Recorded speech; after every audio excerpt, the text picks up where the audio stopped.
right, next you may want to invert this Fresnel effect that you just created, and we can do that easily. So basically the colors that we have for the center and the colors that we have for the sides is gonna be inverted. So A and B is gonna be inverted.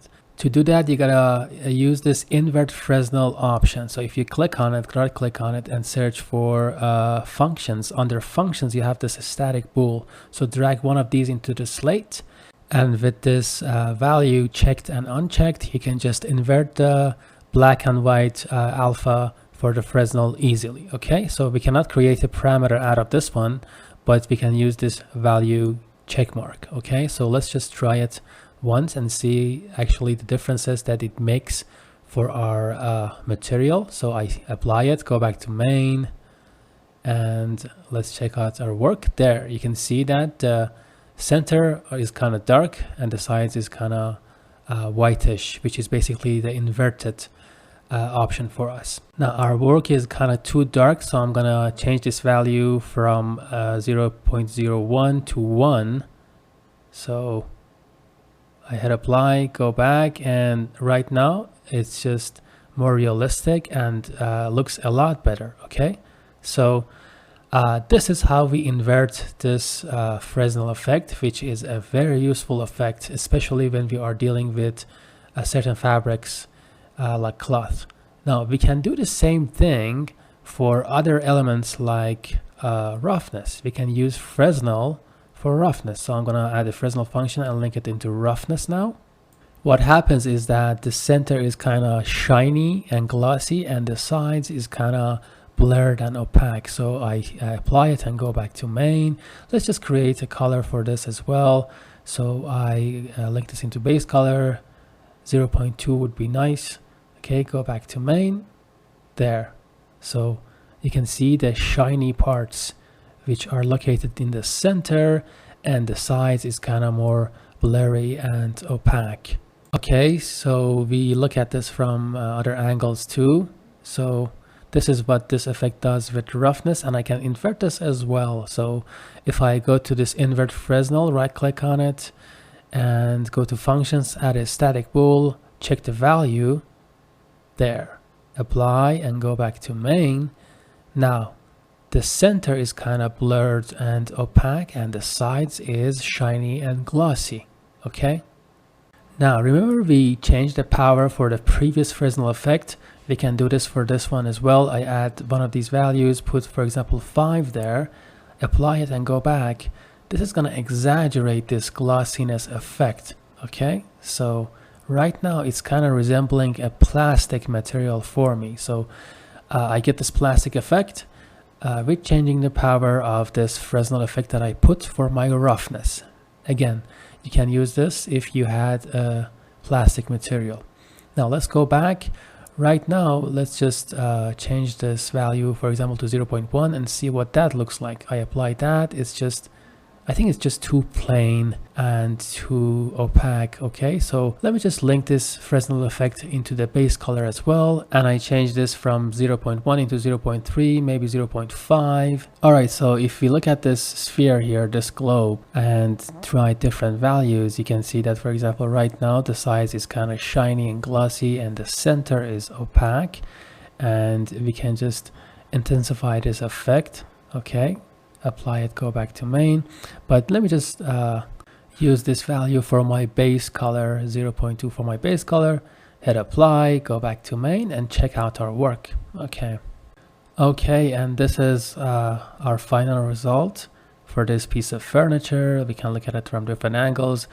Again, like I said before, we use this technique for plastic materials. So far we learned about LERP, and we also learned about Fresnel, both for base color and Fresnel for roughness as well. So we can just save these, go back to main. We can leave this piece of furniture with this material. Okay, what I want to do next is to analyze this material here. So we have this kind of granite material here, and it has roughness and also reflection. You can see the reflection of this window. However, this reflection is not exactly a mirror-like reflection, and the image quality doesn't resemble a mirror. Okay, so we're going to make this type of material, this granite, next, and that is how we're going to end this session. So let me go back to this folder, create another material. I'm going to call this stone, okay, and I'm gonna show you how this texture was made in V-Ray. So let me just show you what it is exactly. Okay, so it's this texture here. So if I double click on it, you can see all of these nodes, all of these different nodes that have been used to create this material. So I'm gonna double click on this texture here, and I'm gonna copy the name because we're gonna use that name. Okay, so I copy this name with Control C, and then I close all of these tabs. Now I'm going to the content browser, go to my folder, the one that I made the stones material at. I find it, I double click on it. Okay, this is my slate.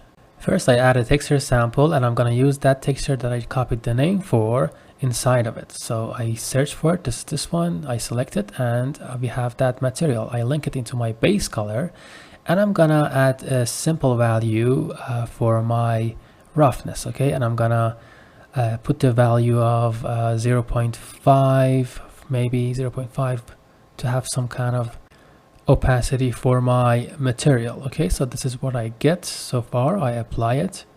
Okay, so now I'm going to apply this material to this table here, and I think the opacity is a little too much, so I need to make this more reflective. I go back to my material, change this value for from 0.5 to 0.2, for example, and I can create a parameter out of this, but not right now because I think 0.2 would be good enough. Okay, so it's more reflective now, and it's kind of starting to look like what it was. Okay, and I can even decrease the opacity. So let's just go back, put 0.1 and see what that looks like. Hit apply, go back to main.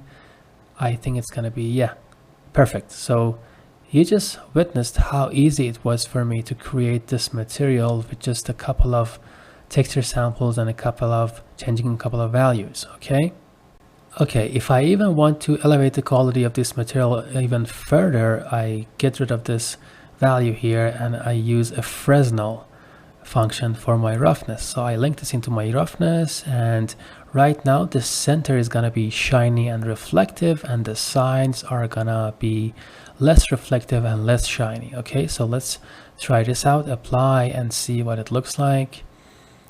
Okay, so this is what we get. The center is more reflective than the sides, and I can even invert this Fresnel effect like we did in the previous section. So if I go to this invert Fresnel and use a static bool, check mark for the value and apply and go back, this time the sides, the corners are going to be more reflective than the center. So I just decreased my camera speed too. Now let's just look at it from different angles. Okay, so this time we have reflections. The reflections, in my opinion, are sufficient, and we have more reflections at the sides as opposed to the center. Okay. All right, with the techniques that we have learned so far, we are free to make any material that we want, and the only thing that is left to do is basically the glass material that I'm gonna cover in the next session. And what I generally advise my students to do is to start with the base color and then roughness and then the normals. So this is the order in which you can just create beautiful materials. And what I advise you to do right now is to just go to the scene and practice with different objects that you see. For example, the material for this chair here, it's not that good. You know, the bumps are not that good. And if you wanted to make a material for this like I did, you first find the material, go to it, find it in the content browser, find the texture that was used to create this material, copy the name like I did. Okay, it's this one here, copy the name, and then start creating this material from scratch like I did with a material slate, adding texture samples and working on it. And if you didn't have normals, you can just download it from Quixel too, but work on that piece of material until you are happy with it. You can just pick a material and try to change it. For example, this piece of stone here can be less reflective, maybe that will be better. or you can just navigate to the other sections of the other parts of the scene. For example, these bowls here, this object here, or even the floor. The floor right now is not reflective at all. You can just change it to a more reflective material. Let's just click it and see what it's made of, and I'm gonna show you what you can do. So it's made out of these 4 different materials. Each one of them has a kind of roughness value, and you can change it. You can change it until you get something better. Let me just drag one of these into the floor, make it more reflective so that you can see, for example, this material here.